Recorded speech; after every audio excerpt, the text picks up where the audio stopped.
When they came to the crowd, a man came to him, knelt before him, and said, "Lord, have mercy on my son, for he is an epileptic, and he suffers terribly. He often falls into the fire and often into the water. And I brought him to your disciples, but they could not cure him." Jesus answered, "You faithless and perverse generation, how much longer must I be with you? How much longer must I put up with you? Bring him here to me." And Jesus rebuked the demon, and it came out of him, and the boy was cured instantly. Then the disciples came to Jesus privately and said, "Why could we not cast it out?" He said to them, "Because your little faith, for truly I tell you, if you have faith the size of a mustard seed, you will say to this mountain, 'Move from here to there,' and it will move, and nothing will be impossible for you." As they were gathering in Galilee, Jesus said to them, "The Son of Man is going to be betrayed into human hands, and they will kill him. And on the third day he will be raised." And they were greatly distressed. Thanks. I'd like to start by praying, if that's all right, God. I'll just echo that, what we know as the Jesus prayer of, Lord Jesus, Son of David, would you just have mercy on us and the myriad things that we're facing and things in life that we're navigating. Just pray your grace. Pray for those who are struggling with illness things and grandkid illness things, and friends of ours, think even especially of Chase, who so would like to be here and yet continues to just battle, and pray that you'd be with him and he would feel your presence this morning. Thanks, God, for our friends who are here that they don't know what to do with you anymore. And pray that this would prove a safe space for them to continue to wrestle with that, and in the context of relationship, figure out where all that lands for them in this season, in this moment. Amen. So we've been in this series. It's a year ago this weekend, like not this date, but if you're brand new to Narrate or still kind of trying to get a feel for it, we started a series the Sunday after Easter last year from the Gospel of Matthew. And though at the time it didn't seem, it wasn't clear to me why we were doing this, it was something that was resonating to me in my own study time. I just kind of started working through Matthew. At the time, again, it didn't totally make sense, or it wasn't totally clear, but what's become clear is that I think part of what was happening is there was just so much opinion and so much stuff happening and so much deconstruction and so much conversation, none of which was bad, but it felt like it might be meaningful to make this space a space where we just kind of drill down on who is this guy Jesus? Why has he been such a compelling figure for 2,000 years? And while I'm not so naive as to think that I can bring it unfiltered, that I don't bring my own bias, that commentators and resources that I'm using don't bring that, like the attempt was to just go, let's just sit with the original story. But then it got kind of weird, because if you remember, Lexi, who leads our kids, did a great job with Matthew 17 and the Transfiguration, no easy passage. So right before Lent, she spoke. And then we jumped into Lent and we did some stuff around fasting, and then we jumped ahead to Matthew 26, where more or less we've spent all of Lent dealing with the last week of Jesus' life. And then you may have noticed we stopped short before the last paragraph of Matthew, because we're going to come back to that when we're done, and now we're going back to Matthew 17 right after the Transfiguration. So it's like, how many of you are old enough to remember or cool enough to identify Wayne's World? Is that a thing? Do you remember Wayne's World? Remember there's that like I feel like that's kind of like what we're doing, is we're like moving through this timeline back and forth. So we're back in Matthew 17, not sure how far we're going to make it before in September when we launch into the new year. We're gonna do a topical series from the text that kind of deals with like your mental game, and I'm really excited working already on some of that. So I don't know if we'll finish Matthew by then or not, but this is where we're at. And the question becomes, okay, what about this story? In case you missed it, it's one of the trickier stories, I think, in the Gospels. It's the type of thing that if you're not committed to reading the Gospel word for word and line by line and left to right, you'd probably just skip, because it's loaded with awkwardness. There's a guy who asked a few of Jesus' disciples, it would seem 9 of them, to heal his son, who initially we're told had epilepsy, and then they're not able to, and so they bring him to Jesus, and Jesus heals him, but he doesn't just heal him, he drives a demon out of him, and then he gets really upset with his disciples, or beforehand he gets upset with his disciples because they can't, and then he makes this massive promise. I mean, okay, you're God, Jesus, but even still, like, that's a huge blank check. This huge statement about faith. I was, in my 20s, I worked for somebody who was kind of teaching me leadership, and I'm so grateful. One of his mantras, and one of the things he was hardest on me about was this principle of, like, under-promise and over-deliver. Under-promise, and his thing was like, Adam, if you think you can have it to him on Thursday, tell him Friday, and deliver it on Thursday. Because if you tell him Thursday and then you deliver it on Friday, that's a big deal. So under-promise, over-deliver. I think that's a proverb that served me really, really well. Jesus is somewhat guilty of doing the opposite here. I mean, you talk about a massive promise, and it's part of what can make it just awkward to even sit with this text. But I think we can make it work, which I'm not trying to suggest that I'm so smart that I can make it work, but I am trying to be honest and go like, this was one that was for me like, okay, Lord, because this is tricky. And I think it might start with this question, or at least this might be a good on-ramp. What's your most trivial skill? You know, your most meaningless asset. Like this thing that you do, and like maybe you whittle wood, and it's like, it's cool, but seriously, or you wire bonsai trees, or like, or you fix typewriters. Like what's the thing that you're never going to get paid to do it? In most cases, you don't even want to admit that you do it. Maybe you've been to some of those conferences. Like there are some people who get paid, but they're like the best of the best of the best. Like years ago, I noticed at Christian conferences there was this thing that between speakers, they started putting these weird kind of circus acts. Like there's that. Maybe you've seen her before. I've seen her. She's done like NBA games, but I think she's called the Pink Panda, the lady who rides unicycles and flips dishes up in the air and they land on her head. Seen that lady? I saw her at a conference once. Also saw this guy at Catalyst in Atlanta. There was on like a 20-foot platform, and then there was a kiddie pool with like 6 inches of water below, and he dove off the platform and belly flopped into the water and stood up and walked away. So, I'm talking those kinds of trivial skills, only you're probably not that masterful. I remember many years ago I was at a conference with the staff that I was a part of in Billings, and it was a Willow Creek conference, and they had these couple guys. I can't remember actually if they were both men or if it was a man and woman. It was a duet, and they were, for like 3 minutes, they masterfully played the nose flute, like two of them, and it was kind of mesmerizing of like, wow, they're playing the nose flute for 3 minutes, and it was entertaining. And one of the guys on our team, his name was Mike Brummett. He was one of the most skilled musicians I've ever known, and he helped start the music area for this church. In fact, just to give credence to his credibility, like he was Lenny, our friend Lenny, who's in Helena and been part of things for a while. Like he was his mentor. And I remember we were on a break, kind of walking around the books and stuff like you do in the breaks. And I said, hey, Mike, probably it was Brummett. Hey, Brummett, what'd you think of the people with the nose flutes? And he's classic musician, Enneagram 4, melancholy. And he goes, well, he said, kind of like being the master of Parcheesi. Good job. Just totally like, I can't use that skill. What are they doing? So what's your most trivial skill? Maybe, would you just shout a few out? Writing upside down. You've got the Seinfeld pen, the space pen. Speaking gibberish. Sudoku? Oh, yeah, you're like the guy on the airplane. I know you've got more trivial skills than this. Huh? Seriously? I can't think just one item. You've got, yeah, Susie's got a lot. But picking out fun glasses is not one of them, because it's not trivial, it's masterful.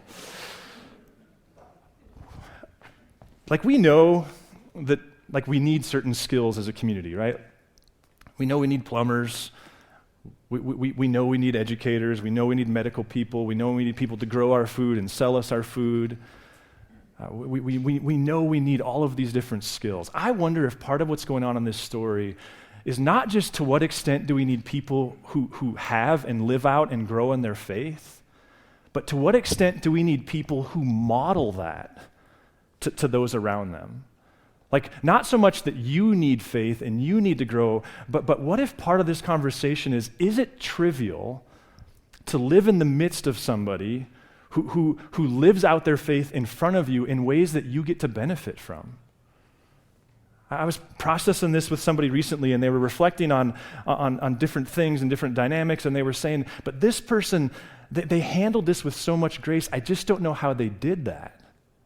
And it was so fun to go, I think we're talking about the sermon from a couple weeks ago, where we were asking, like, how big are the gaps between you and who you want to be? Because what you can do is you don't have to be shamed by how they handled it versus how you handled it. What you get to do is reflect on the fact that they're 20 years further into their walk with Christ. And maybe that just gives you confidence that it does work, that we can grow, and that you can get to that space as well. Like, how important of a skill is it that we live our lives in the midst of people who are growing in their faith, and somehow we get to see it and witness it? What if that's what's going on here with Jesus? Let me see if I can make that case, so to speak. In Matthew 17, I'm going to kind of start in the middle of it, because Jesus speaks in a way that it's not consistent with any of the stereotypes most of us have about Jesus.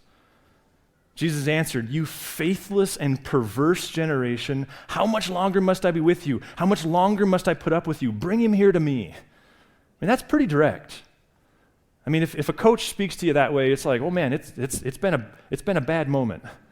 Like, you can't persist in relationship this way. And I think there's a couple things to point out, or maybe one, and that is, notice that Jesus, he refers to the generation. So in a sense, he's speaking to the disciples, but in another sense, he's speaking to the whole aquarium, the whole culture. Like, there's this air we all breathe, and he's speaking to all. It's kind of like you can be frustrated with your kids in the way they stare at their phone all the time, and they're a reflection of you and us. Like, we can be frustrated with the specifics, but probably we should be frustrated with the whole culture that's addicted to screens. That's kind of a soapbox, but I think what Jesus is doing there is he's speaking to, there's this issue that you have, but we all have it. So what's he doing, and why is he using this moment? Because we all know, like, you don't get to play that card that many times relationally. Why does he use it here? Well, he keeps going, and Jesus rebuked the demon, and it came out of him, and the boy was cured instantly. There's some crazy stuff happening there. Then the disciples came to Jesus privately, and they said, "Why could we not cast it out?" And he said to them, "Because of your little faith." Now, I think we have to pause here, because many of you have been tremendously injured by principles that could be claimed to be derived from this passage. Cancer that wasn't healed, deafness that wasn't cured, and the accusation was, well, if your faith was right, then you would have a different outcome. And I think this is one of those moments. Years ago, I learned that when it comes to selling anything, whether it's an idea or a blender, one of the really valuable things to do is spend the time to be aware of the reasons why it's not a good idea to buy it, and name those to your audience, because they'll trust you all the more that you're also aware of the downsides. This text, this story has some major downsides if we're not careful. It looks something like this. Let's just go to that next slide. It can lead to conclusions like this. If good faith equals healed, then does not healed equal bad faith? Like, we can go there with this. I think it's important to remember Jesus himself modeled suffering. Not all desired outcomes for Jesus became reality. He cried from the cross, "Why, God, did you forsake me?" He prayed before it all happened, "Please, Lord, if there's another way, let's do that way." We can't define God as somebody who always gives desired outcomes. So what's he doing here? Well, let's keep going. "For truly I tell you that if you have faith the size of a mustard seed, you will say to this mountain, 'Move from here to there,' and it'll move, and nothing will be impossible for you." Whoa, big promises, blank checks. Like, you just told him you'd get it to him on Monday, and you're not going to get it to him for a month. It's a big deal. What's happening here? Well, first of all, as I understand it, in the world that Jesus lived in, the general understanding was that a mountain had roots that went as deep into the ground as it did into the air. So if you've ever pulled a dandelion, we can all appreciate, like, that's tricky when something has a strong root. I've watched people with four-wheel drives and chains pull juniper bushes out, and it felt like a bad advertisement for the truck, because it's not easy. So in some sense, the idea of moving a mountain, it captured the epitome of that which is difficult, if not impossible, because you can imagine that if the assumption was correct, that Mount Everest went as deep down with roots as it did above, like, that's impossible. But there's another dynamic here, and I think this one is just as important, if not more important. Let's go to the next slide. We've shown you this before. This is called the Herodian. On a good day, on a good day, you can stand on the Mount of Olives and look the 15 miles across the valley and see the Herodian, which stands in Bethlehem. And if that's familiar, that's where Jesus was born.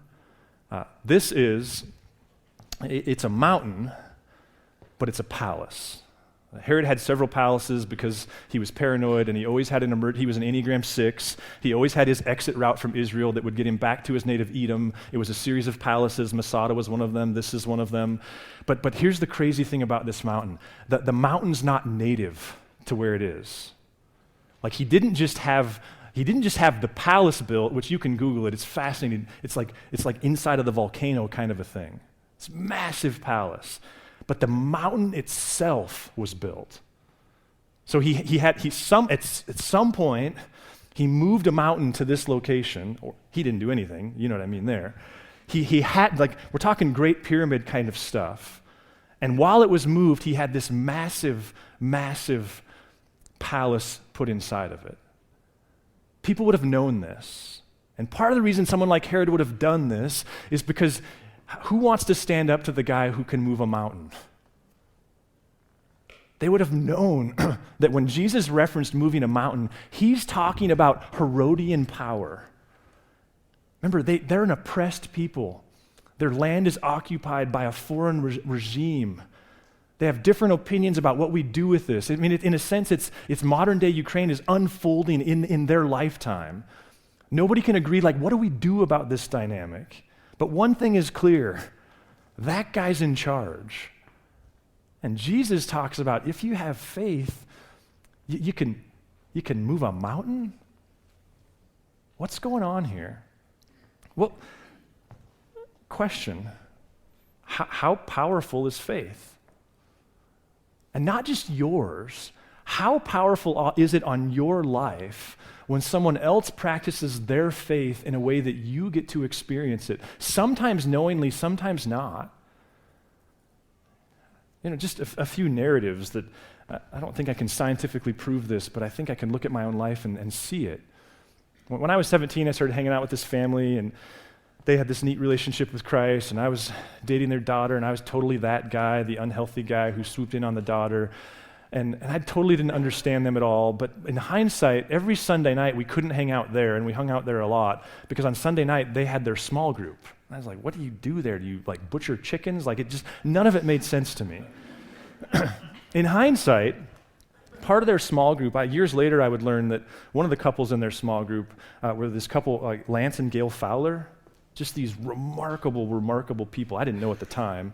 What I also didn't know was that they had kids that were about my age and my wife's age, and actually their son was who my wife really wanted to marry, and that didn't work out for her, but it worked out well for me. He's this, like, adventurous doctor who lives all over the world, and here's me. I didn't know any of this stuff. What I also didn't know was, and until years later, because I did reconnect with them just real quickly when I came to this kind of faith moment, is that part of what they did every Sunday night was they prayed for me. The, like, rebellious, unhealthy high school junior dating their freshman daughter. Question, what impact did subconsciously perhaps, like I knew, on some level I knew what they were doing. How did that form me? And not only that, how did a couple years of their praying, what impact does that have on me? Did it have on me? And if you want to get weird, like, did it have on us? And this whole, like, it's all interconnected. Or another one, like, my wife's mentor from early on was a gal named Pammy, and she is like, there's salt of the earth gal who was a kids pastor into her 50s, single, never married, just felt like God called her to dedicate herself to the kids in this church, and she was remarkable at it. And She did eventually marry. I remember at the starting of the wedding ceremony, Pastor Stan, the pastor at the time, he started the whole thing by looking at her husband, who was once divorced, Mary and Pammy, this like just the emerald of this whole community, and he said, "Curtis, you're the most scrutinized man in town," which was accurate. Anyway, when we started having kids, my kids know her as Nana, and we've stayed connected.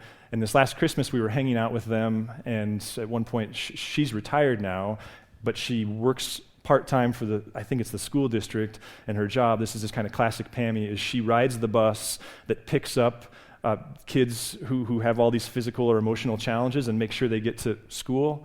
And then she rides the bus to make sure they get home, oftentimes in pretty rough neighborhoods and in tough situations. And she said to the boys at one point while we were just hanging out, she said, "I pray for you guys every day because my route takes me by your old house in Billings, and so when I drive by the house, I just pray."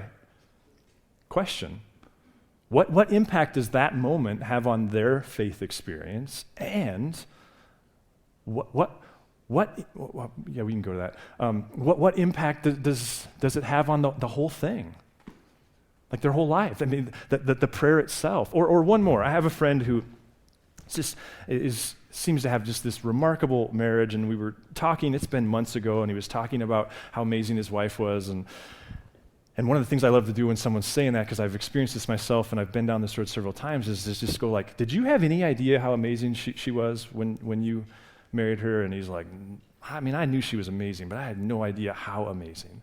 And then he said, "And you know what else is crazy is," he said, I know, like, growing up, he said, my parents constantly prayed for who my spouse would be. And he said, I wouldn't put him in that, like, was raised in this, like, hyper-religious context at all, but he said, I just knew my parents always prayed for who I would marry. Now, you can see how we can draw bad conclusions there, because that is like, had they gotten divorced, would that mean they prayed bad? Like, we can go down this negative line, but again, here's the other part of the question. What role did his even hearing his parents pray that way, what role has it had in his faith experience, in his own growing faith? Not to mention the invisible side of all of this. Like, what if what's going on in this story is Jesus does not want it to be trivialized, that having a faith that's growing and somehow living that in public, but not in a way that's pretentious or gross, is actually a really important asset to a community. Like, what role does that play? Because the other observation that I think can be made here is, in this story, like, who has faith and who benefits because of the faith? Like, let's just go back to the very beginning. When they came to the crowd, a man came to him, knelt before him, and said, "Lord, have mercy on my son." There's the Jesus prayer. "For he's an epileptic, and he suffers terribly. He often falls into the fire and often into the water. And I brought him to your disciples, but they could not cure him." It's a pretty rudimentary observation, but notice, like, the Father's faith impacts the Son. And you could ask the question, like, well, what kind of faith does the Son have? We actually don't know. We're not told. So he's healed because of the Father's faith, which again is what brings me to this idea of what if this is a story, and what if Jesus' frustration is, like, having confidence in God and the character of God and the faithfulness of God, having this kind of, I don't have to control God, but I know he's in charge kind of dynamic, it's actually a really important asset to a community, to a people, to a home, to a place. What if what his frustration is frankly their failure to live into that? And really what this story is about is a God who's going, I'm going to need you to continue to grow up in your faith. Because someday this person who you admired the way they handled it, they might not be there, but God's plan is that you will, and your faith will have grown such that you can fill that void and represent Christ in those ways. What's the role? We talk about faith as my faith and personal faith, and okay, I think we can all agree there's some value there. But is your living out your faith just as important as it is that someone answers the phone when you call because your furnace broke? Like, we need somebody who knows HVAC. Do we also need somebody who knows what it looks like to spend a lifetime learning to grow in your trust of God. N.T. writing his commentary on this passage, he tells this story about a woman who lived in a town that was built on a harbor, and she made it a goal at one point in her life that she wanted to exercise by swimming back and forth across the harbor. People did this in the town. So she spent almost a year training, getting ready. She wasn't naive to the task at hand, and she swam endless laps at the local gym. Finally, one spring, the day came, and she went down to the harbor, and she slid into the water, and she started swimming across the harbor, and she quickly found that she was doing it. She's pumped. She's making it. Didn't seem as hard as she thought it might be. It felt kind of like what the pool felt like at the gym. She got to the other side quicker than she thought she would. She turned around, she came back. She made it to shore. She had this very kind of internal victorious moment. Next day she went back. She's going to do it again. And she was only a few minutes into her swim when she was struggling, and for a minute she thought it was all in her head. Maybe she thought, maybe I should have given myself a day off in between, but it didn't feel the same. It didn't feel like she was making much progress. Eventually she took the energy to kind of measure from the shoreline how much progress she had made, and she was right. She was exerting more energy and moving slower, and then she started to have that panic thing happen. Started to scream for help and kind of wave for help, and it felt like eons before finally the lifeguard, because there was an active lifeguard at this spot. It was a popular recreation area. She felt the warm hand of this lifeguard pull her up out of the water into the boat. And just a few moments later, she was sitting on the beach, covered with a blanket, drinking a hot cup of coffee, and finally she found the words to say to the lifeguard, "I don't get it. I don't understand what happened." And he said, "This is what's really frustrating for what we do." He said, because actually, the water looks the same, but the currents are way different. And what we're constantly dealing with is people who aren't as ready as they think they are, and they jump in anyway. And N.T. Wright's comment is, he thinks that the frustration leveraged towards the disciples here is Jesus knows, like, the world needs people who are growing in their confidence of God, and I need you to fill that void. I need you to be committed to growing that way. The story that chases this one is a Jesus who once again says he has to die, and the thinking is that probably what's going on there is Matthew is writing to an early audience who's trying to decide whether or not they have the faith to die for their faith. And he's reminding them, remember, Jesus told you all along the goal is a growing confidence in God, and the world in which you sit needs it. I was thinking even just this morning, like Jesus says, if you have faith and growing faith, you'll be greater than Herod. It's funny to think, like, who's more famous in the world today? Peter or Herod? It's not even close. What if Peter's right? What if Jesus is right? Excuse me.